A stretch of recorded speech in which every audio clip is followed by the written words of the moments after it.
The defense lawyer laughed when the young black woman walked into court, assuming she was lost. Even the bailiff hesitated.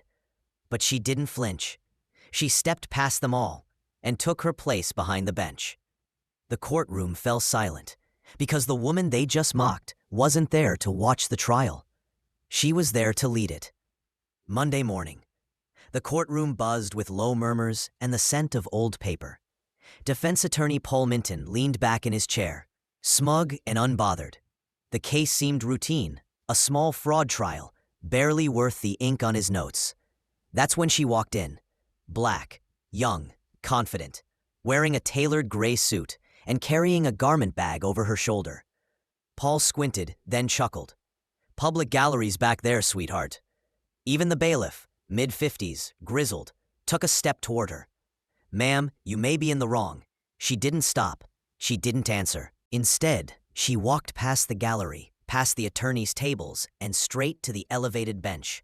There, with quiet precision, she unzipped the garment bag, removed a jet-black robe, and slid it over her arms. Her hair was braided back tightly, her gaze unwavering. She sat down slowly, deliberately, and pulled the gavel forward. "Court is now in session." The room froze. Paul Minton dropped his pen. The bailiff stood stone still. Her name was Judge Ayana Pierce, 35 years old. Top of her Harvard law class, recently appointed to the state bench after successfully prosecuting 3 high-profile corruption cases. This was her courtroom now, and they hadn't seen her coming. When Minton finally found his voice, he stumbled through his notes like a man caught trespassing. His earlier confidence had vanished, because this wasn't the world he thought he ruled, not anymore. Ayana's voice rang clear. "Mr. Minton," she said, her gaze sharp as glass. "In this courtroom, we don't make assumptions based on appearance. Next time, address the bench with respect." He nodded sheepishly.